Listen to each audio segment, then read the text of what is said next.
Pode sentar. Maravilha. Senta um minutinho. Ó, atenção Bom aqui, dia. só um minutinho, gente.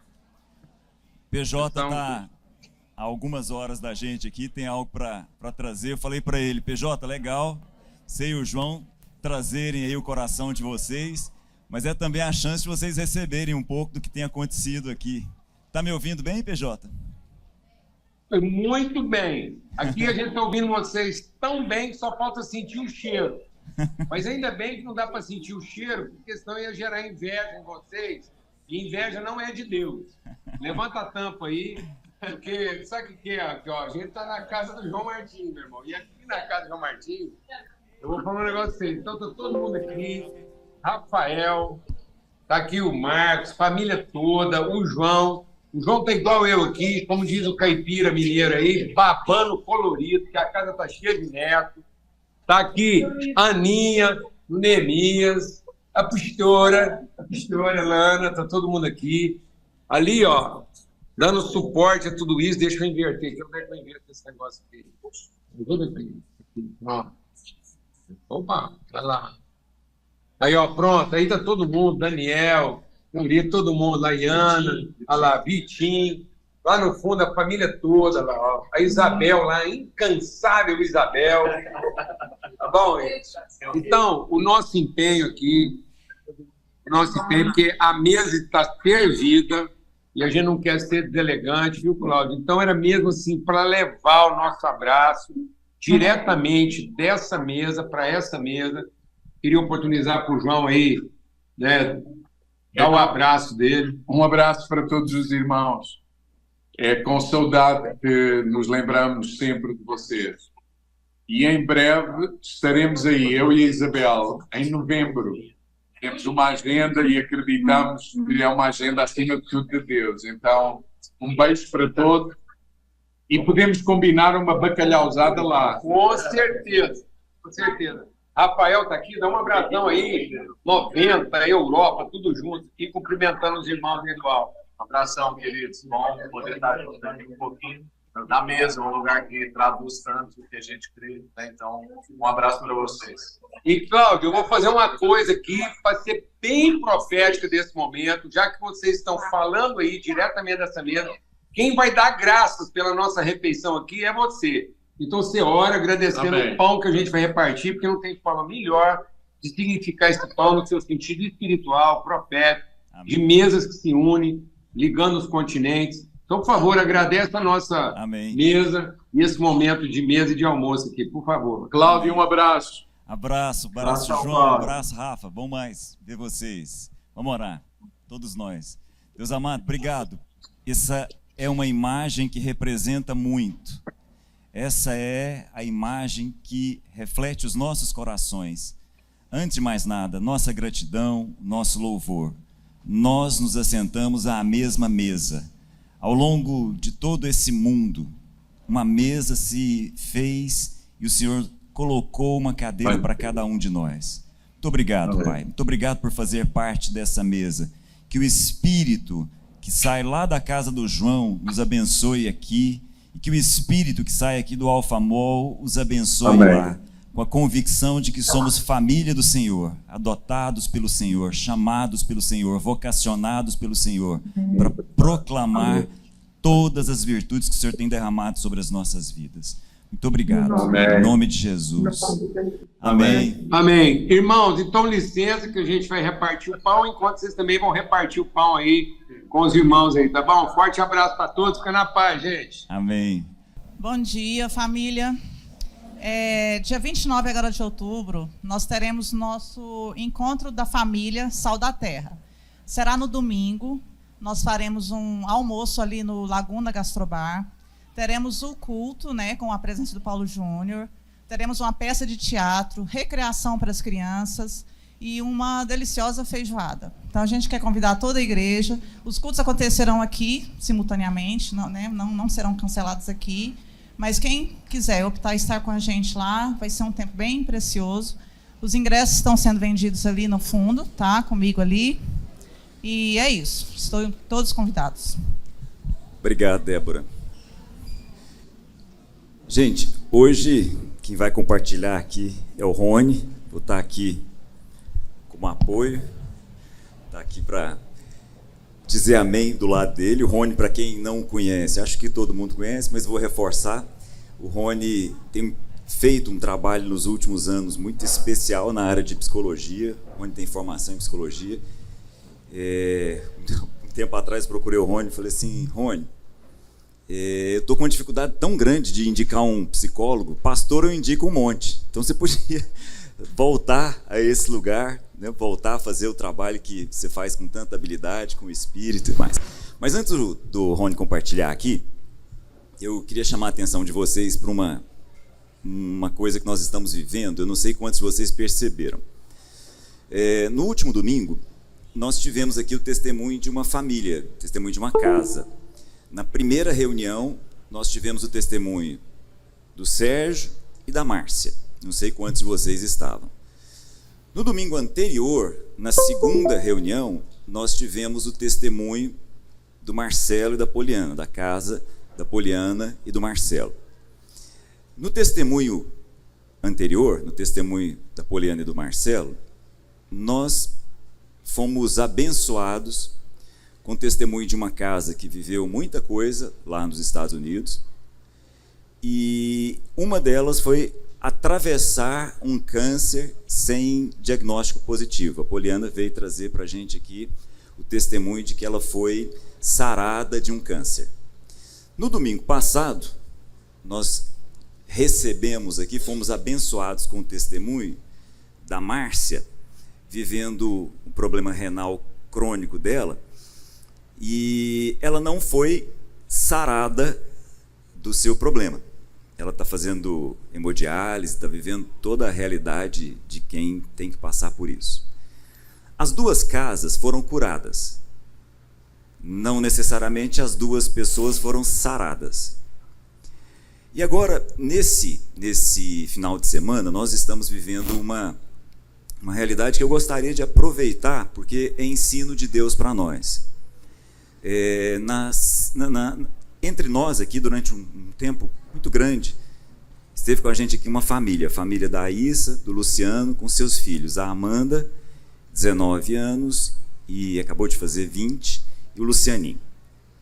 Tiveram junto com a gente aqui, viveram muito com a gente. A Aissa, inclusive, participou do Ministério Infantil. No entanto, toda a história deles foi nos Estados Unidos. Eles têm cidadania americana, voltaram para lá, entenderam que a vida deles deve continuar lá. Sempre com a gente nas lives aqui, sempre acompanhando os cultos, sempre falando com os mais próximos. Há 7 meses, a Amanda recebeu o diagnóstico de um câncer que não tinha a menor possibilidade de tratamento. Ela estava no melhor centro do mundo, talvez, mas os médicos, que eram os melhores, inclusive, disseram: não tem nem o que fazer, você tem 7 meses de vida. 7 meses venceu. Mês passado. Ela viveu 1 semana a mais. A Amanda não foi sarada, mas foi curada. De todas as agonias, de todas as dores, de tudo o que essa vida apresenta. Esse é um testemunho importante. Eu gostaria de convidar vocês para orar pela família da Amanda, orar pelos pais, orar pelos avós, orar pelo irmão. Mas eu acho que nós não podemos deixar uma oportunidade dessa passar nesse ciclo de testemunhos que nós temos recebido aqui e não sermos abençoados por eles, em toda a sua forma. Uma das grandes questões na vida, à medida que nós vamos amadurecendo, uma das coisas mais importantes que todos nós precisamos aprender, e é isso mesmo, a expressão é essa, precisamos aprender, é que tudo que a gente planta, a gente colhe. Não é isso? A gente aprende isso muito cedo, né? No entanto, isso não reflete absolutamente tudo. Eu vou repetir. Tudo o que a gente planta, a gente colhe. Isso é uma lei simples, uma lei da vida, lei da semeadura e da colheita e tal. Mas isso não é a vida toda. Isso não cerca toda a vida. Se eu plantar trigo, eu vou colher trigo. Não vou colher abóbora, coisa mais lógica do mundo. Mas pode ser que eu plante trigo e eu chegue lá para colher e não colha. Isso é parte da vida. Também pode ser que eu plante trigo e a minha colheita naquele ano no ano que ninguém resolveu plantar trigo, só eu, foi a melhor da minha vida, a ponto de não caber nos celeiros que eu tinha preparado. As duas realidades existem. Na verdade, as três. Entendem? O livro de Eclesiastes, que eu quero ler uma parte aqui com vocês, é um livro que o judeu aprendeu a ler numa festa que eles chamam Festa das Cabanas, ou Festa dos Tabernáculos. E, aliás, diga-se de passagem, até hoje, em São Paulo, a gente vê na época da festa, aqueles judeus, alguns deles bilionários, passando uma semana dentro de uma barraca, dentro de uma tenda, vivendo ali uma semana. E durante esse período eles leem o livro de Eclesiastes. O judeu ortodoxo, piedoso, ele indica a leitura do livro de Eclesiastes todas as vezes que a gente tem grandes sucessos na vida, ou grandes fracassos, as duas coisas valem.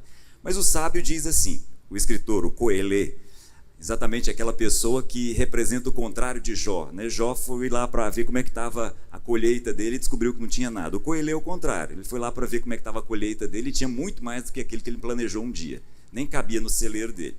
Mas ele diz assim: percebi ainda outra coisa debaixo do sol. O escritor de Eclesiastes, ele nos ensina a respeito de uma divisão, o que está abaixo do sol e o que está acima do sol. O que está abaixo do sol é o que a gente costuma chamar de terra, o que está acima do sol é o que a gente costumou chamar de céu. O que está abaixo do sol, ainda não cheguei não, o que está abaixo do sol é aquilo que os nossos olhos veem, aquilo que as nossas mãos tocam. O que está acima do sol é aquilo que a gente acessa com a nossa oração. Mas os nossos olhos não necessariamente veem, e as nossas mãos não necessariamente tocam. Então, o escritor de Eclesiastes diz assim, ele vai percebendo coisas aqui debaixo do sol. Aí ele diz, percebi ainda outra coisa. Olha o que ele percebe. Os velozes nem sempre vencem a corrida. Os fortes nem sempre triunfam na guerra. Os sábios nem sempre têm comida. Os prudentes nem sempre são ricos. Os instruídos nem sempre têm prestígio. Pois o tempo e o acaso afetam a todos. A todos. Isso é Bíblia. O tempo e o acaso afetam a todos. Acaso pode ser positivo, pode ser negativo, mas é acaso. O tempo é fácil, a gente olha no espelho e percebe o tempo passando. Então o tempo afeta a todos, mas o acaso também. Todos nós estamos submetidos ao acaso. Assim como os peixes são apanhados numa rede fatal, os pássaros são pegos numa armadilha, também os homens são enredados pelos tempos de desgraça que caem inesperadamente sobre eles. É parte da vida. E aí o sábio diz assim, capítulo 7, diz assim, o dia da morte, presta atenção nisso, o dia da morte é melhor que o dia do nascimento. Aí você fala assim, não, mas o cara está deprê, hein? O dia da morte é melhor do que o dia do nascimento? Não, presta atenção no restante. É melhor ir a uma casa onde há luto do que a uma casa em que há festa. Pois a morte é o destino de todos. Os vivos devem levar isso a sério. Veja, ele está chamando a atenção para a gente o seguinte, permitir levar o seu coração aonde há luto pode nos ensinar mais do que permitir que o nosso coração viva só de festa. Não há problema em celebrar. O livro de Eclesiastes fala muito a respeito disso, de celebrar todas as coisas. Mas é melhor a casa onde há luto. Ele termina dizendo, o coração do sábio está na casa onde há luto, e não na casa onde há alegria. Por quê? Porque o luto pode nos ensinar. É isso. O luto tem o grande potencial de ensinar a todos nós. O luto tem o potencial de nos ensinar que há algo mais.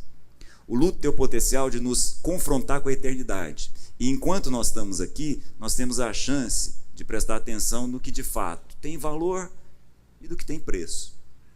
São coisas bem diferentes. Então, nesse momento, antes de passar para o Rony aqui, eu queria fazer um convite.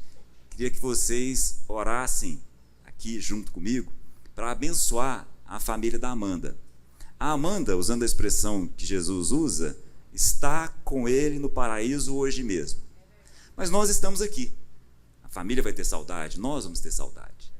Nós fizemos planos para os nossos filhos. os nossos planos. A família vai sofrer. Ótimo. Melhor a casa onde há luto, porque aí nós temos chance de aprender o que tem valor e o que tem preço. Mateus, você pode orar em nome de todos nós aqui por essa família? Amém. Senhor, nós colocamos o nosso coração diante das Tuas mãos, onde nós nos encontramos agora, Pai. Nosso espírito, a nossa alma, nosso corpo, entregues totalmente para ouvir o Teu ensino, ouvir a Tua voz. Nós oramos pela família da Amanda, uma jovem que passou por aqui, passou por essa casa, e o Senhor enviou para um outro lugar, uma serva do Senhor, cumpridora do chamado, do propósito dela. E a nossa oração é, do pouco que a gente já ouviu, é saber que, como Davi, ela deixou a marca na sua geração. Ela morreu cumprindo o propósito que o Senhor tinha na vida dela. Mas nós sabemos o quão difícil é a dor, o luto. Então nós oramos, Espírito Santo de Deus, traga consolo aos nossos corações, traga consolo ao coração da nossa família ali nos Estados Unidos. Obrigado porque nós somos família, Pai.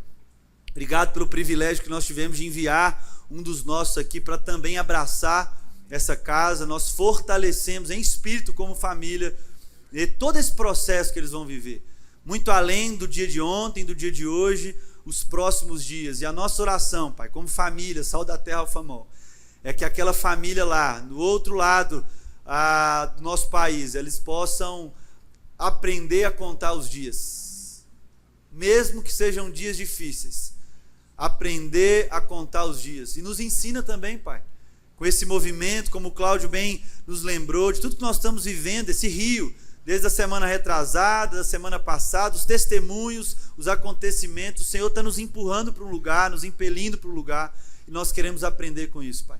Seja o conforto, mas também seja a direção daquela família e das nossas vidas. Essa nossa oração como família, nós fortalecemos, nós seguramos as cordas por aqui, Pai, em oração, em nome de Jesus, amém e amém. Amém. Bom dia, irmãos queridos, que alegria estar aqui nessa manhã com os irmãos. A gente vai aprendendo como povo, como família nós somos interligados. E se nós tivermos sensibilidade, a dor do irmão, por estar nessa interligação que nós somos, é a dor do corpo, então nós podemos aprender com ela. Não necessariamente sentir a dor dela, porque a dor dela é impossível sentir, só ela sente. Não tem como, né? Seria uma arrogância da nossa parte. Mas nós podemos ser sensíveis à nossa irmã e aprender com isso. Aprender coisas do tipo que a vida, uma das coisas, né, não está no nosso controle, as coisas não estão no nosso controle.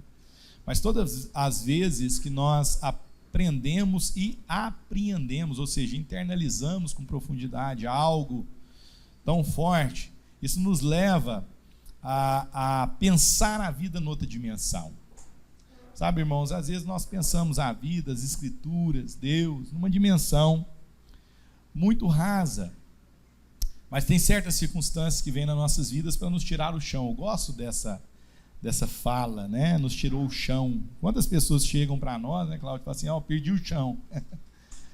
E às vezes tem coisas que nos levam a perder o chão, para que a gente possa firmar a nossa vida em algo eterno, algo mais profundo, né? Que aí qualquer chão pode ser retirado, que a gente permanece firme. Então nós vamos meditar nas Escrituras com essa sensibilidade. Eu não vou fazer aqui uma pregação expositiva, como a gente costuma fazer. Eu quero trazer aqui uma reflexão profunda, numa perspectiva de que muitas vezes as Escrituras podem nos levar a dinâmicas um pouco mais subjetivas, como, por exemplo, a tradição da Cabala judaica, né, que eles desde muito cedo aprendem a ler o que está por trás da letra, né, e deixar a letra levá-los a processos muito mais profundos do que aquilo que é visível, patente, aquilo que é mais profundo, mais subjetivo. Eles se permitem ir mais profundo, e nós vamos fazer isso, claro, respeitando toda a tradição bíblica para que a gente também aqui não faça nenhuma heresia, nenhuma conversa sem fundamento, né? Mas nós queremos ter uma conversa sobre um texto, nós queremos que esse texto nos leve a uma outra dimensão e uma reflexão de nós como pessoas, como seres humanos, como cristãos. Queria ler com vocês João capítulo 12, vou ler na NVI, né? Se tiver uma diferença de texto, mas aqui eu estou na NVI, se você tiver aí no seu celular, você pode abrir, sem abrir o WhatsApp. Diz assim, João 12: 6 dias antes da Páscoa, Jesus chegou a Betânia. Betânia estava a 9 quilômetros de Jerusalém, onde vivia Lázaro, a quem ressuscitara dos mortos. Eu gostaria que você prestasse atenção em cada personagem que está nessa cena. Então nós temos aqui Lázaro, que ressuscitou dos mortos. Ali prepararam um jantar para Jesus. E Marta, alguns vão lembrar de Marta, ela sempre estaria aparecendo na cena como alguém que serve, né? Marta servia, enquanto Lázaro estava à mesa com ele. Então Maria pegou um frasco de nardo puro, que era um perfume caro, derramou sobre os pés de Jesus e enxugou com seus cabelos. Então agora nós temos Maria, essa mulher que vez ou outra nós vemos ela sempre aos pés. Em algum momento ela está aos pés de Jesus. E agora ela derrama um perfume de nardo puro e sobre os pés de Jesus, enxugando com seus cabelos. A casa encheu com a fragrância do perfume. Mas um dos seus discípulos, Judas, agora outro personagem, Judas Iscariotes, que mais tarde iria traí-lo, fez uma objeção. Por que esse perfume não foi vendido e o dinheiro dado aos pobres? Seriam 300 denários. Ele não falou isso por se interessar pelos pobres, mas porque era ladrão, sendo responsável pela bolsa de dinheiro. Costumava tirar o que nela era colocado. Respondeu Jesus: deixa em paz, que o guarde para o dia do meu sepultamento. Pois os pobres vocês sempre terão consigo, mas a mim vocês nem sempre terão. Quanto isso, grande multidão de judeus, agora nós vemos uma outra turma aqui, estava ali, veio não apenas por causa de Jesus, mas também para ver Lázaro, a quem ele ressuscitara dos mortos. Então uma turma de judeus que agora queria lá, não necessariamente para Jesus, mas para ver aquele que ressuscitara dos mortos. Assim, agora um outro grupo, os chefes dos sacerdotes, fizeram planos para matar também a Lázaro, pois por causa dele muitos estavam se afastando dos judeus e crendo em Jesus.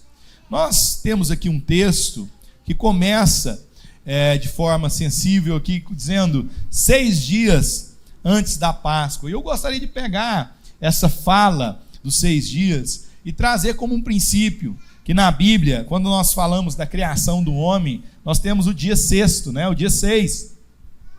Então o 6 também, dentro dos seus sentidos, é o número do homem, do humano. E eu gostaria então de traduzir esse processo como se ele estivesse falando do humano, da pessoa, e cada personagem fosse um aspecto desse humano, cada personagem uma característica desse ser humano, amém? Então esse humano que nós vamos observar as características, nós vamos começar com esse primeiro princípio ali, que diante de Jesus está Lázaro sentado à mesa. Essa primeira característica de Lázaro é aquele que morreu e ressuscitou. Lázaro, então, deixou de ser o Lázaro para ser o Lázaro que morreu e ressuscitou. Isso nos informa de um princípio, de quando nós encontramos com Jesus verdadeiramente, nós passamos por isso, uma morte e uma ressurreição. Todo aquele que encontrou-se com Cristo e foi resgatado em Cristo, foi salvo em Cristo, ele passou pela experiência da morte e ressurreição. Nós morremos na nossa velha vida para vivermos uma nova vida. Nós deixamos as coisas velhas, elas ficam para trás, e agora uma nova criatura ressurge, uma semente regenerada, uma vida transformada, alguém que estava morto nos seus delitos e pecados, agora encontrou redenção em Cristo, salvação em Cristo, e agora é uma vida nova, com o Espírito ressurreto, e agora o Espírito de Deus está amalgamado com aquele Espírito. Ou seja, diz o apóstolo Paulo, nosso Espírito e o Espírito do Senhor é um só, amalgamado. Eu não sei onde começa o de Deus, onde termina o meu. Entende isso? Entende essa profundidade? Por isso que o apóstolo Paulo vai falar que aquilo que opera em nós é poderoso para fazer coisas muito grandes, que nós não podemos nem pedir, nem pensar. Porque esse é o Espírito que está em nós, dentro de nós. Esse é o poder transformador que a salvação nos deu, sermos um com o Senhor. Morremos e ressuscitamos. E agora, caminhando no texto, a gente encontra um outro personagem que está ali, que é Marta, que servia. Sabe, meus irmãos, aqueles que morreram e ressuscitaram e têm essa posição da mesa, que tem essa identificação com a mesa. A mesa é o lugar que nós nos identificamos como filhos. A Bíblia fala que o escravo não permanece na casa, mas o filho permanece, porque o filho está à mesa para se identificar. Ele está à mesa como quem é parte da família e cuida da família. É assim que nós vemos essa figura lá, né, quando nós vemos os dois que estão em Lucas 15, os dois filhos. Um filho estava à mesa, porque foi devolvida a ele a consciência de identidade. Outro filho, numa perspectiva de quem trabalha, servindo, querendo ser reconhecido, não estava à mesa e não conseguia sentar à mesa, porque ainda tinha uma mente escrava. Mas quando eu sou um filho e me sento à mesa, eu tenho uma nova percepção. Eu estou aqui para cuidar dos negócios do meu pai, então tudo que há são os negócios do meu pai. E preenchido dessa nova vida, dessa nova natureza, desse espírito preenchido, transformado, eu me lembro do filósofo Spinoza, que falava o seguinte, que amor é potência. Amor é potência, e é isso mesmo. Porque quando eu fui cheio do Espírito, quando aquele Espírito esvaziado, morto, foi ressuscitado, na figura de Lázaro, foi ressuscitado, foi transformado, ele foi preenchido, e agora ele é uma fonte, e quanto mais ele entrega, mais ele descobre que é fonte. Sabe como é que a fonte sabe que é fonte? Porque quanto mais ela derrama, mais ela sabe que tem. Amém? Então agora nós aprendemos nessa característica de Marta, que nós que nascemos de novo, nós que nos identificamos na mesa como filhos, nós servimos. E quanto mais servimos, nós mais servimos, porque mais nós temos. Amém ou não? Nós não servimos como alguns que pensam que o servir ao próximo, ao carente, é um instrumento para transformar uma vida fragilizada numa vida melhor, garantindo talvez uma outra vida mais leve. Tem muita gente que quer fazer isso. Ele acha que se ele cuidar do necessitado, ele acha que se ele tiver uma vida mais entregue ao carente, quem sabe uma próxima vida que ele vier vai ser uma vida mais leve. Mas não.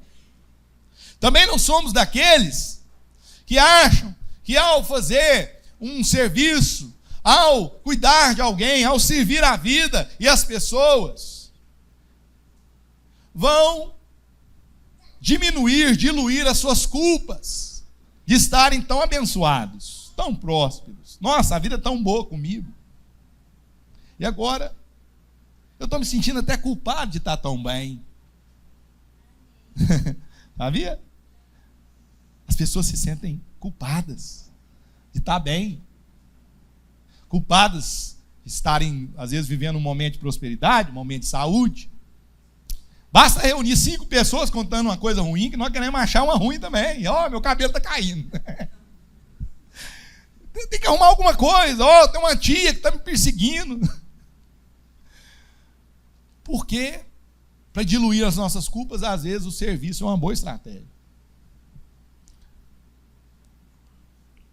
Então nós não servimos como quem quer diluir sua culpa. Nós não servimos como quem quer fazer um comércio com a vida, com Deus, com o extraordinário. Não, nós servimos porque essa é a nossa natureza.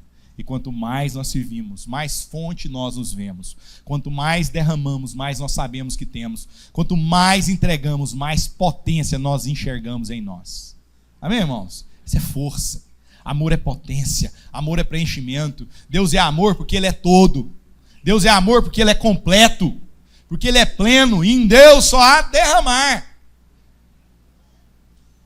E aí, à medida que eu derramo, que eu sirvo, eu vou descobrindo essa identidade ligada na identidade divina. Eu vou descobrindo que tem algo dentro de mim tão completo, tão pleno, que quanto mais eu derramo, mais eu me vejo fonte. Amém, não, irmão?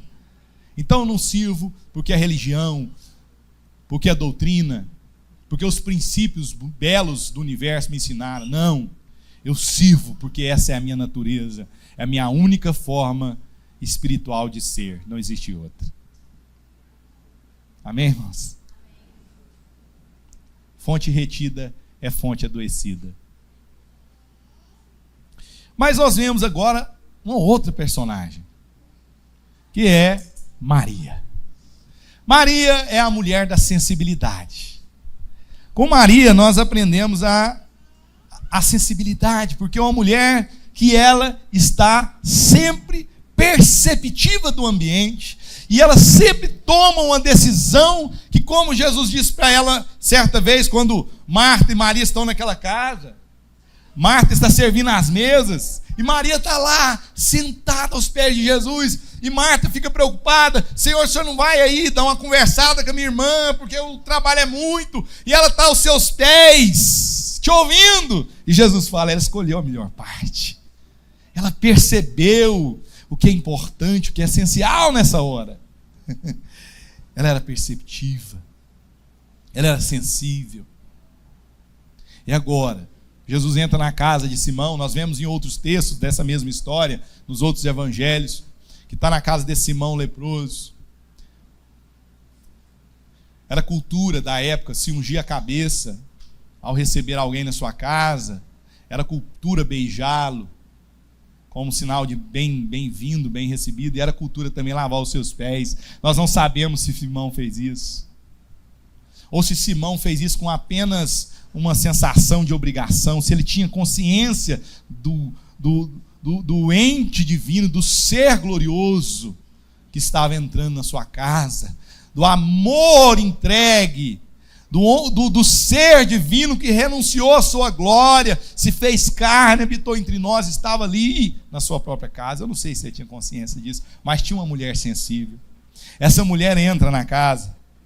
Diz aqui no versículo 3, então Maria pegou um frasco de nardo puro, que era um perfume caro, derramou sobre os pés de Jesus e enxugou com seus cabelos, e a casa se encheu com a fragrância do perfume. Sabe, irmãos, lá no texto de Marcos nós vemos que derramou sobre a cabeça de Jesus. Mas por que João está falando dos pés? Porque era tanto perfume, que começou a derramar sobre a cabeça do Senhor. Foi ungindo o seu corpo, até que muito daquele perfume escorria pelos seus pés. Que coisa preciosa, que coisa tremenda.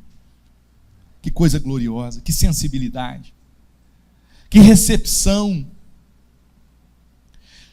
Provavelmente quase meio litro de perfume caro, colhido com raízes lá das montanhas do Himalaia, perfume difícil de acessar, perfume para que uma mulher simples como Maria tivesse aquele meio litro de perfume, quase, aqueles 400 gramas de perfume. Talvez foi uma vida cooperada com seus familiares para juntar gota a gota aquele frasco de pedra, aquele frasco de alabastro de uma pedra do Egito, preenchido de nardo puro. Aquela mulher talvez tivesse juntado aquele material, por quê? Para o dia do seu casamento, para o momento mais importante da sua vida, para a grande celebração de uma mulher naquela cultura. Então, aquilo que foi colhido, separado, guardado, aquele projeto, aquele sonho, naquela mulher sensível, estava todo agora quebrado, ungindo a cabeça, o corpo de Jesus e derramando nos seus pés. E agora aquela mulher, sensível, perceptiva, ela solta os seus cabelos. Uma coisa que não era pura para uma mulher fazer. Uma coisa que não era muito digna, muito bem-vinda. Há uma coisa que pudesse gerar um questionamento sobre a moral daquela mulher. E ela enfrenta a sua moral, ela enfrenta a moral daquela turma toda. Desfaz aquilo que segurava os seus cabelos, que guardava a sua moral. E agora enxuga os pés do Senhor. Aquele perfume escorre pelo chão e aquele aroma invade o ambiente, gerando constrangimento. Constrangimento. Sabe, irmãos, sabe o que é o constrangimento? É todas as vezes que alguém se derrama por Cristo assim na nossa frente. Todas as vezes que nós encontramos alguém que demonstra para nós realmente que todos os seus sonhos, todos os seus planos, tudo aquilo que ele tem não está garantido, mas está derramado para a honra e glória do Senhor Jesus. Toda vez que encontramos uma pessoa que vive sem garantia, toda vez que vemos uma pessoa que não vive tentando segurar, proteger, guardar os seus sonhos, os seus projetos, mas está disposto a derramar tudo, a quebrar tudo, para a honra e glória do Senhor, para aquilo que sirva para glorificar o Senhor. Pessoas que sabem que tudo que tem, não tem. Como Davi, Senhor, aquilo que entregamos ao Senhor, das suas mãos nós recebemos. Nada é nosso, nada é retido, nada é para nós. Só faz sentido, só é significado se for para a glória do Senhor. Eu não recebi essa vida, eu não pedi para nascer. Isso não foi um projeto meu, ninguém estava lá para me perguntar se eu queria nascer na minha família, se eu queria nascer com essa mãe, com esse pai, com esse destino, com essa história. Mas ao nascer eu sei que esse projeto não é meu, essa vida não é minha, e só pode ser significada se tudo que eu tenho tem que ser quebrado, tem que ser entregue para a honra e glória do Senhor, senão não faz sentido. E quando nós encontramos alguém que tem o atrevimento imoral de fazer um negócio desse na nossa frente, nós somos constrangidos. Ficamos constrangidos. E quando nós ficamos constrangidos, irmãos, algo dentro de nós fica mexido. E nós fazemos igual Judas. E aqui no versículo 4, um dos seus discípulos, Judas Iscariotes, que mais tarde iria traí-lo, fez uma objeção.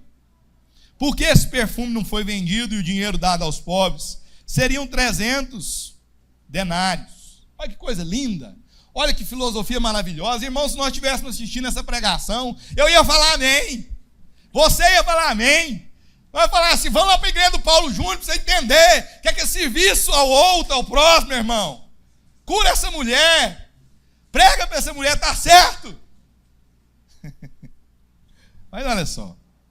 Ele não falou isso por se interessar pelos pobres, mas porque era ladrão.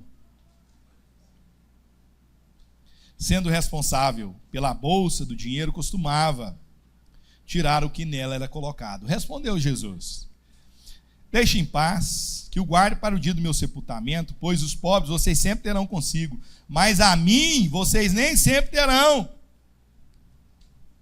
Sabe, meus irmãos, é algo bonito dentro de nós, que nós temos uma cultura, uma ideia muito ética da vida, mas é uma ética de conveniências. Tem algo dentro de nós que nascemos de novo, que estamos identificados à mesa, que naturalmente servimos e que agora estamos dispostos a render toda a nossa vida com o Senhor. Existe mais um aspecto dentro dessa pessoa que está sendo descrita nesse texto. Essa pessoa sou eu e você. E sabe qual que é esse aspecto que está sendo descrito? Chama malícia. Que eu e você temos. Cuidado comigo, meu irmão, porque dentro de mim tem toda essa graça de um homem transformado, mas cuidado comigo, porque também em mim habita a malícia. Dá comigo, irmão. Mas eu sei que isso também habita no Cláudio. Eu sei que isso também habita no Enzo. Eu sei que isso também habita no Samuel. Eu sei que isso também habita nessa igreja. Você e eu somos maliciosos. E sabe o que acontece, irmãos? Onde isso foi inaugurado? Lá em Adão. Lá no primeiro casal. Que quando eles entenderam que a vida melhor era uma vida separada do Senhor, quando houve essa fissão atômica que abalou o universo, nós todos fomos contagiados pela malícia. Diz a palavra, todos pecaram, já nascemos em pecado. Meu filho que está ali, como diz a Lalá, né? É um menino orado. Todo mundo orou por esse menino, né? Menino que nascendo com risco de nem nascer, depois de outro morrer. Igreja empenhou, igreja abraçou, mas esse menino já nasceu tocado da malícia, que ele herdou do pai dele, que herdei do meu pai, e até Adão. E sabe, meus irmãos, a minha mulher é uma vítima da minha malícia. E eu sou uma vítima da malícia dela. Mas como somos maliciosos os dois, então não existe vítima. Desde o momento que nós tivermos consciência. Porque quando a malícia tocou Adão e ele vestiu aquela roupinha era a ética de Adão. Sabe por que ele pôs uma roupinha? Ele não pôs uma roupinha porque ele estava com cuidado com a mulher dele, preocupado em defender a mulher dele. Ele pôs uma roupinha porque ele queria guardar os olhos dele da própria malícia nele, que ele não queria enxergar. Que a partir daquele momento ele não queria mais um encontro de partilha, de entrega, de um encontro onde duas almas, duas pessoas eram enriquecidas. Por quê? Porque havia uma nudez transparente entre os dois, onde a intenção de cada um estava desnuda. Não, agora aquele homem tinha uma segunda intenção sempre que encontrava aquela mulher. E o que ele queria é esconder dele mesmo essa segunda intenção, essa intenção que ele não queria que ela soubesse, que ele queria agora ficar disfarçando. Amém? Não. E nós fazemos isso com um ótimo discurso, uma ótima filosofia. Ele já estreou a filosofia, Senhor, pelo amor de Deus, mas o senhor não tem juízo de dar uma mulher dessa para mim? Né? Nesse contexto todo, Deus, o senhor não tem juízo, olha como é que eu estou agora, porque a gente sempre tem uma explicação, uma filosofia. Põe uma frase aí para mim, por favor, Daniel.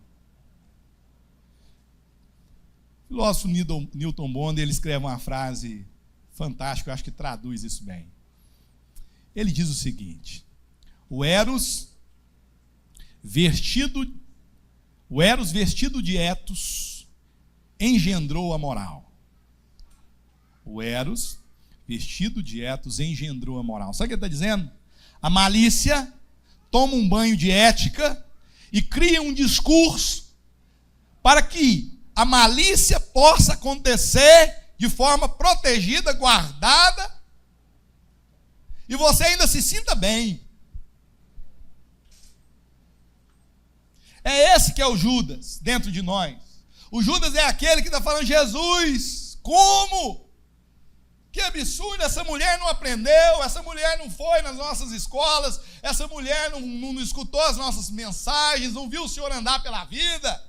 Por que ela não guardou esse perfume aqui pra gente? Ela podia ter pego esse perfume, pega uma gotinha, é um dia de trabalho, Enzo, passado no rosto, na testa de Jesus, e entregue isso aqui para o nosso ministério. A gente ia vender isso por 1 ano de trabalho de um cidadão, 1 ano de trabalho. Que absurdo essa mulher fez, que coisa linda. Mas eu vou te falar, a gente mata as nossas mulheres com filosofias maravilhosas e lindas. A gente mata os nossos filhos com ideias que nós carregamos maravilhosas e lindas. É a nossa ética e a nossa moral que está destruindo a nossa casa, que está destruindo essa cidade e que está destruindo a nossa nação. É a nossa filosofia que nos faz desencontrar das pessoas. Mas ali estava um homem imoral, Jesus, o imoral, aquele que nunca estava no ambiente moral. Aquele que nunca estava sentado nas mesas certas. Pensa no homem errado. Pensa num Jesus errado. E nós estamos aqui lutando para consertar o mundo. Irmão, desconfia do seu certo. Desconfia quando você quer muito que o seu filho fique aqui no louvor da igreja, você achar lindo que o seu filho está envolvido no ministério, porque você tem medo que Deus toque esse menino e leve para ele para onde você não gostaria que ele fosse, onde você não tem controle. Cuidado, minha irmã. Quando você ora para o seu marido e tudo que você quer é que ele se adeque às suas expectativas e anseios morais. Cuidado, meu irmão. Cuidado, marido. Quando você está desenhando todo o seu compromisso em nome de uma ética bonita, de cuidado da sua família quando ela está morrendo.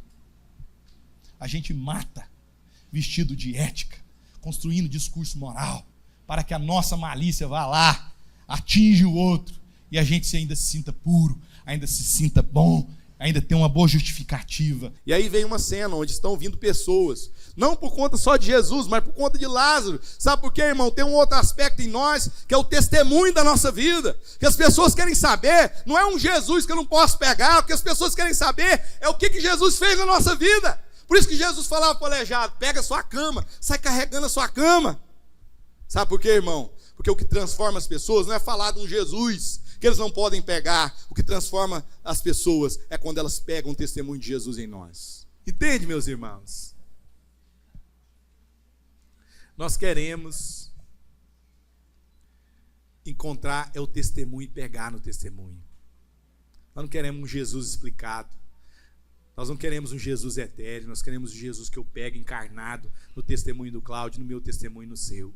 Então nós temos que passar por vales de sombra de morte, para que a gente possa chegar do outro lado, nosso cálice transbordar como testemunho para os nossos irmãos, para que eles possam beber do nosso cálice, para que os nossos inimigos possam beber dos nossos cálices. As pessoas querem tocar no nosso testemunho. Amém?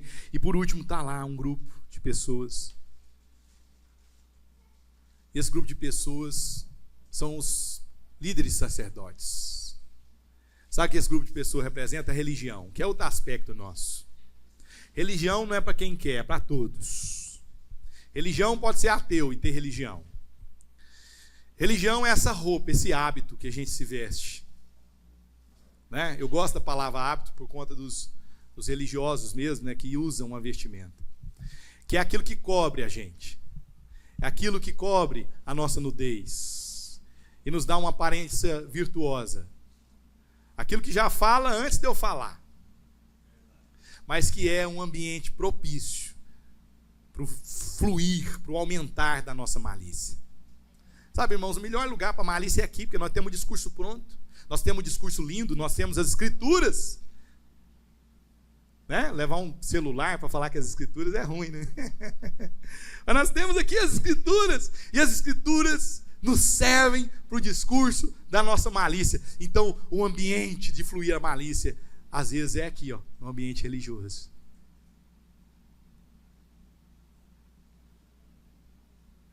Mas o Senhor Jesus quer transformar a nossa vida, irmãos.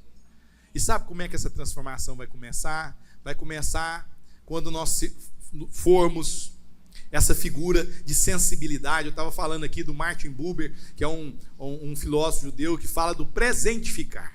São pessoas que estão presentes. Pessoas que não estão ausentes das relações, mas estão presentes. E presentificam a relação, porque tem sensibilidade. E a sensibilidade for uma característica daquele que é transformado por Cristo, inclusive para reconhecer que é malicioso. E só tem uma forma de eu reconhecer a minha malícia, irmãos, no espelhamento que as pessoas podem me dar. Se é um trem que eu faço, esqueço rápido, é olhar meu rosto no espelho. Tem irmão que me cumprimenta aqui, se eu vê-lo no shopping, pode ser que eu lembre de você. Mas quando eu saio da frente do espelho, pouco tempo eu não lembro do meu rosto. Sabe por quê, meu irmão? A melhor forma de presentificar as pessoas é quando nós confrontamos a nossa malícia. É quando o evangelho descortina a nossa roupa. E isso eu faço melhor na relação. Isso eu faço melhor numa vida de mesa. Isso eu faço melhor numa vida de discipulado. Isso eu faço melhor quando eu entendo que independente eu sou perigoso, mas relacional eu sou um instrumento de Deus. Amém, irmãos? onde eu posso presentificar a vida do Cláudio, com o cuidado que eu me permito ter pela vida dele quando ele fez isso. E aí eu quero dar um testemunho,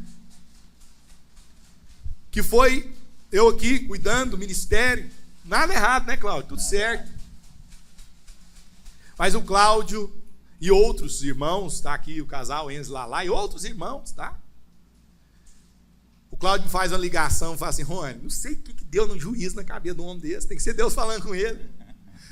Entendeu? Ele não marcou reunião, ele não sentou ali, nada, ele simplesmente marca. E olha que nós trabalhamos muito tempo junto lá na New Inc, a gente pensa projetos juntos lá de sustentabilidade. E o Cláudio me liga e fala assim: Rony, ele falou mais bonitinho, mas eu vou falar do jeito que ele falou comigo. Rony, pastor, tem muitos aí batendo a cabeça no outro. De manhã ele falou isso mais bonitinho. Vou contar o jeito que ele falou para mim. Meu irmão, quando a gente procura um psicólogo, uma pessoa que entregue algo diferente, como você entrega, a gente não encontra fácil. Meu irmão, vai para a profissão. Aquilo é quase que uma sensação assim: o cara tá tirando, velho. Eu tô aqui vivendo um negócio, entregando minha vida em serviço. Mas é um desnudar. Porque muito, Cláudio, da minha vivência como pastor, tinha muito da minha lealdade familiar. De uma família de muitos pastores. Muitos pastores que não podiam prosperar. Muitos pastores que deram a vida passando necessidade para pregar o evangelho. Nada errado, mas essa era a história do meu avô. Não foi esse o destino, o desenho de Deus. E eu não estava presentificando a vida dos irmãos com aquilo que era o meu melhor, porque eu estava ali com a minha malícia da minha dor. Sabe, a malícia muitas das vezes vem das nossas dores, irmãos. E a dor de ver o meu avô dando a vida pelo evangelho, sofrendo, estava lá um filho leal, também vivendo, sofrido, para levar o evangelho,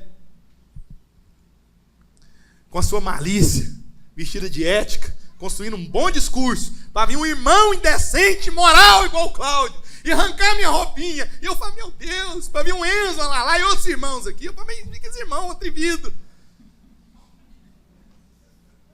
Para me dar esperança, irmãos, de saber que eu podia servir melhor os irmãos, eu podia presentificar melhor a vida. Quantas pessoas abençoadas.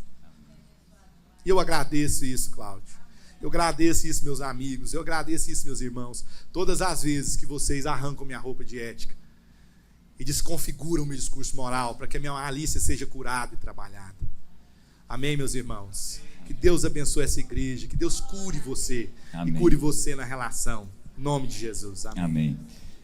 Sabe, Rony, quando essa mulher solta o cabelo, né? Ela está confrontando a moral da sua época, né? Não sei se vocês viram esses dias algumas mulheres sendo machucadas, sendo violentadas pela polícia da moral nesse momento. O que é a moral? A moral é uma definição nossa a respeito do que é certo e do que é errado. Então nós podemos nos juntar aqui e dizer o seguinte: aquela rua tem um sentido de quem sobe ou de quem desce. E nós definimos entre nós aqui. Então isso passa a ser o certo. Então aquela rua tem esse sentido. E a gente faz uma série de definições nessa forma. Nós fazemos definições em conjunto a respeito do certo e do errado, para que a gente possa viver melhor em comunidade, em sociedade, né? Então as nossas leis definem o certo e errado. Lei define certo e errado. Muito bem. Só que lei é para gente imatura.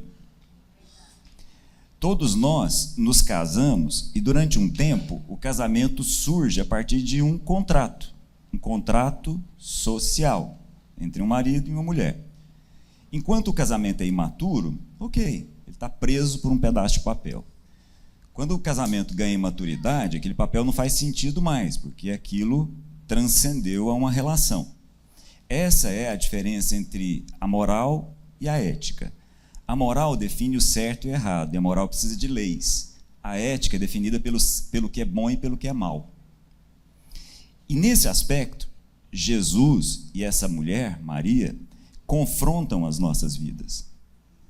Eu imagino que o texto que você leu aqui do Newton Bonder deve ser do livro A Alma Imoral, eu imagino. Não? Enfim, há uma questão que vale a pena a gente prestar atenção. Quando o povo de Israel entra para tomar a terra prometida, Deus diz assim: vocês vão tomar aquela terra porque a medida da maldade desse povo ultrapassou um cálice, em que ele mesmo avalia, o próprio Deus. Ele diz para Abraão assim: Abraão, seu povo vai tomar conta dessa terra, mas não é agora não, é mais adiante. Quando a medida da maldade desse povo chegar ao ponto de transbordar, eles vão ser retirados daqui. E o limite da maldade, muitas vezes, está associado a um ponto, que Deus diz assim: isso para mim é como se, uma figura de linguagem, é como se o meu estômago tivesse náusea. Olha que coisa interessante. Sabe que ponto é esse? Quando homens sacrificam filhos. Não sei se vocês já viram a expressão, né? Principalmente nos cananeus, havia essa questão de pais sacrificando filhos para obter da divindade alguma coisa a seu favor. Eles, inclusive, tocavam tambores no momento em que os filhos eram queimados vivos, e os tambores eram para tapar o barulho das crianças gritando ao serem queimadas. Quando Deus fala para o seu povo, o povo de Israel: olha, vocês vão tomar conta daquela terra, porque a medida da maldade desse povo ultrapassou. Eles queimam os seus próprios filhos em sacrifício. Isso, o próprio Deus define numa lei. Isso está errado. Isso não é o certo. Só que tem um detalhe, né, gente? O próprio Deus diz assim para Abraão: Abraão, pega o seu filho que você ama, e queima ele. É para mexer com a nossa cabeça mesmo. É para mexer com o nosso certo e o nosso errado e nos conduzir à compreensão do que é bom e do que é mal. É para que a gente rompa a moral e passe a entender a ética do reino. Quando uma mulher é levada até Jesus, porque ela foi pega em flagrante adultério, o homem não foi, né? Estranha essa história, né? Só foi a mulher.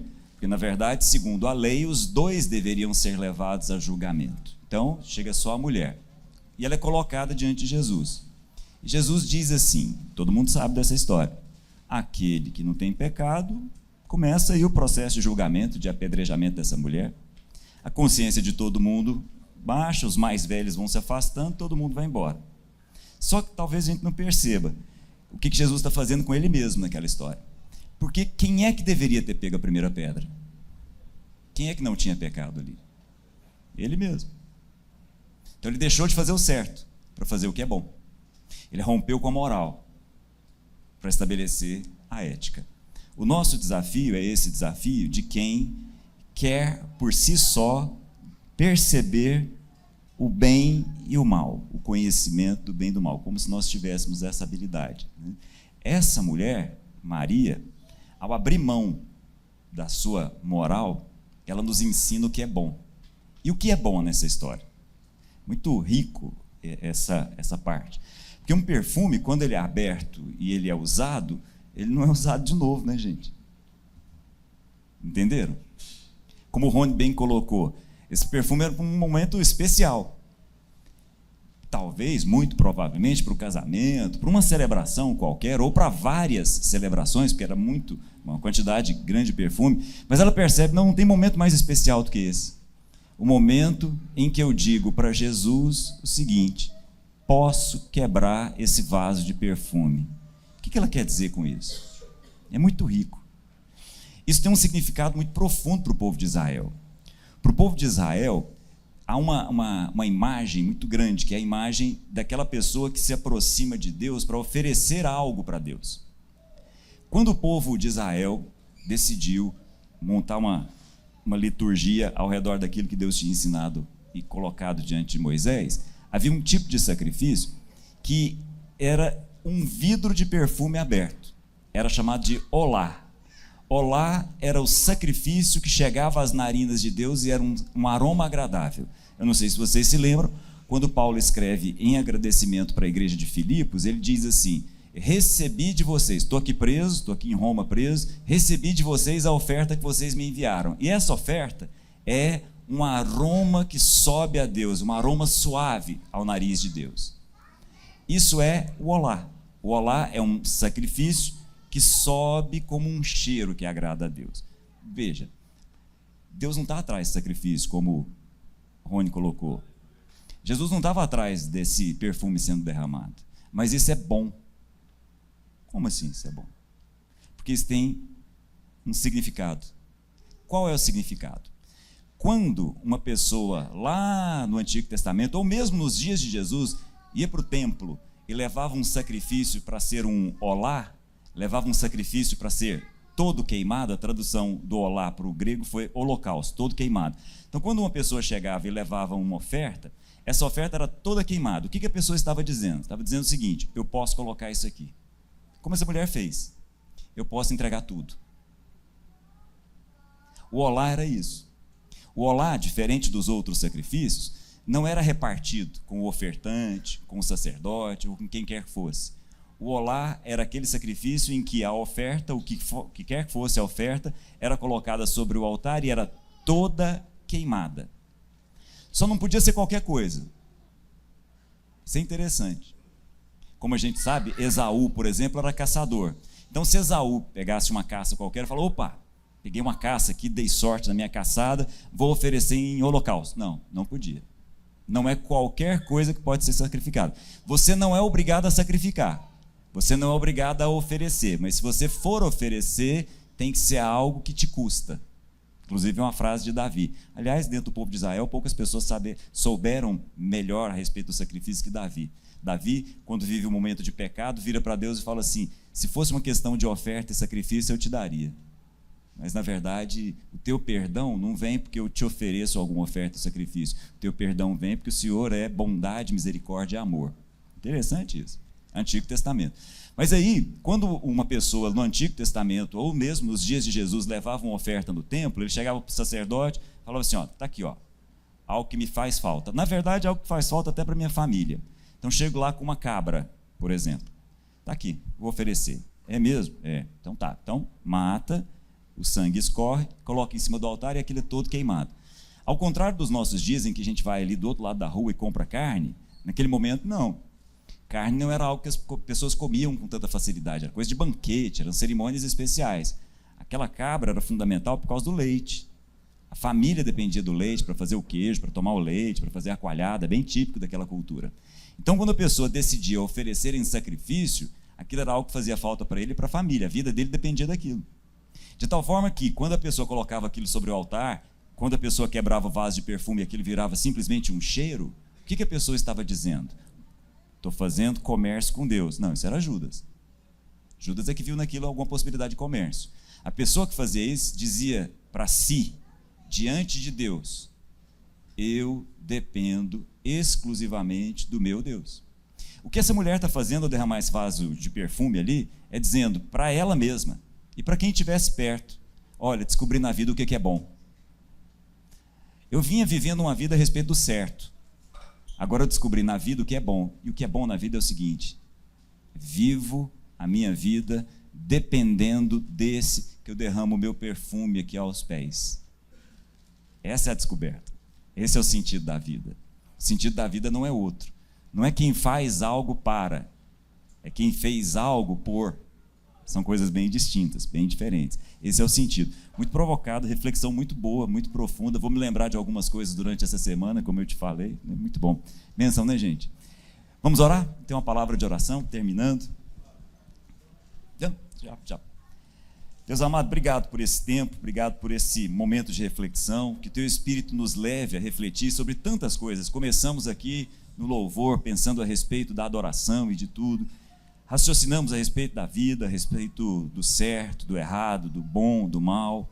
Refletimos a respeito de adoração, refletimos a respeito de tantos personagens. Que o teu Espírito traga à nossa memória aquilo que pode produzir transformação nas nossas vidas durante essa semana. Em nome de Jesus. Mateus. Sim? Que faz parte aí. Gente, uma alegria muito rápida aqui. A gente voltou quarta-feira do Japão, nessa viagem em missão. A gente foi para ficar uns 14 dias mais ou menos juntos lá, né, Luca? um tempo de muita intensidade, de muito movimento. A gente foi encontrar a nossa família lá, foi muito interessante, que eu não imaginava. Cheguei lá, Cláudio, alguns falaram assim, eu ouço demais vocês, dá um abraço no Cláudio, no Marlos, no Gabriel. Falei, rapaz, o povo nos ouvindo lá no Japão, aquela coisa toda, mas é também para testemunhar como nós, como comunidade, como família local, temos influenciado, né, a parte da família espalhada pelo mundo. Foi um tempo de muito aprendizado. A gente quer também aqui, né, Luca, agradecer as orações, do envio da nossa comunidade, das ofertas, do recurso que ajudou toda a nossa equipe, né? O Murilo, que vocês viram aqui no vídeo, que continua lá na Europa. Interessante que o Murilo, que nos conheceu há pouco tempo, foi lá para registrar, filmar. O Murilo tinha 8 anos que não viu o pai dele, e a gente não sabia que ele tinha uma irmã em Portugal que ele não conhecia ainda, você acredita? Então, toda a oferta, o recurso que a nossa comunidade também chegou junto, oportunizou tantas histórias lá, tantos encontros. Foram mais de 8 cidades, foram mais de 15 igrejas afetadas lá naquele tempo, e a gente saiu de lá com uma noite muito profética no sábado, né, no culto de juventude lá. Os líderes assim muito emocionados, falando assim, a gente nunca viu isso nas igrejas japonesas com brasileiros aqui no Japão. As igrejas se reunindo e tendo esse contato, e tendo esse calor, e nós já os desafiamos a estarem com a gente aqui. Então, se Deus quiser, ano que vem, eles vão enviar alguns jovens para estarem aqui. Um dos pastores do conselho que a gente acabou de montar lá junto com eles lá, vão estar com a gente aqui em dezembro também, para um tempo muito precioso junto com a gente. Então, a nossa palavra aqui é de gratidão, de testemunhar tanta coisa linda que Deus fez lá, Deus nos movimentando. É a comunhão da igreja, mas é também o movimento dos irmãos, e a gente viveu isso agora, e agora nós vamos também, né, viver isso em dezembro. Ano passado a gente foi com 25 jovens de 12 a 17 anos, e agora nós estamos indo para Manaus também, em mais de 50 jovens, né, Nicole? Então fala aí para nós aí. Bom dia, igreja, tudo bem com vocês? A gente quer apresentar para vocês um projeto que a gente já foi, né, na viagem do ano passado, lá para Manaus. E assim, esse ano, igual o Matheus falou, vão 50 jovens que vão sacrificar uma semana das férias para estar levando esperança, levando perspectiva, realmente levando o amor de Jesus para várias comunidades ribeirinhas, para povos indígenas. E assim, eu não sei se vocês estão muito informados de como está a situação, mas a seca nem chegou e o rio já está super seco, os peixes estão morrendo, então eles estão totalmente sem recurso, e nós sentimos realmente um chamado de trazer o que a gente tem vivido de forma tão intensa, de forma tão intencional aqui, lá para essas pessoas. E a gente está vendendo alfajor, a gente fez mais de 1.000, está levando para as escolas, e o propósito desse alfajor também é juntar a galera, porque a gente conhece um ao outro. Quando eu estou ali banhando no chocolate, eu estou ali conversando com uma menina que eu nunca conversei com ela, nunca tive a oportunidade de conhecer o coração dela, a vida dela. Já tive muitos papos profundos, já fizemos 4 produções, e eu já tive vários papos profundos enquanto a gente está ali banhando o alfajor. E também na hora da venda, né? Porque venda é relacionamento, a gente conhece as pessoas, a gente conhece o nome das pessoas, enquanto a gente está vendendo ali nas escolas. E é isso, gente, ajuda a gente a contribuir com essas pessoas lá, que eu imagino que vai ser, eu tenho certeza, né, que vai ser um momento muito especial lá em Manaus. A gente vai conhecer muita gente, vai compartilhar muitas histórias quando a gente chegar. E esse vai ser o primeiro ano que eu tô indo, né? Ano passado Graças a Deus, né, Bia? Minha mãe tá ali. Sua mãe e seu pai tá ali, ó, liberaram, graças a Deus. Hildo Lasmar e Bel liberaram. Então é isso, gente. Não sai daqui sem um alfajor, não. Ajuda a gente aí. No mínimo R$10 aí, se você quiser ofertar com mais. É isso. Tem muita gente perguntando, e é legal isso, muita gente perguntando, o que vocês estão fazendo, produção? Teve uns rostinhos assim, dos pais, aquela coisa. A maioria do pessoal tem recurso, a família que tem recurso, eles estão amarrados, né? Não é isso não. É porque eles também estão ajudando para a gente chegar mais longe lá, para a gente poder alcançar mais do que a gente fez ano passado, e também poder servir alguns jovens nossos que não têm condição. Tem algumas pessoas que estão perguntando, mas como não tem condição? Tem pai que fala, para que tem de igreja eu não dou 1 centavo. É rico, milionário, mas para que tem de igreja eu não dou 1 centavo. Então esse jovem precisa de quê? Precisa da família. Então, muito além do dinheiro, a gente sabe que a primeira conversa nossa foi essa, todo mundo tem um iPhone lá no nosso grupo, então todo mundo tem mínimo R$5.000 garantido. Mas a gente tem falado que é muito além do dinheiro, é tudo que eles estão vivendo, como a Bia muito bem pontuou. É aquele encontro, a gente vai produzindo, a gente vai encontrando nas casas, a gente vai conversando com gente que a gente não tem tanto contato. E você pode ser parte disso.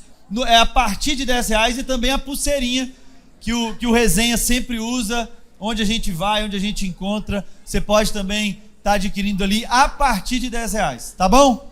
Tamo junto nessa? Então que Deus te abençoe em graça, em paz e amor. Gente, aproveita, leva alfajor pra família inteira, tá?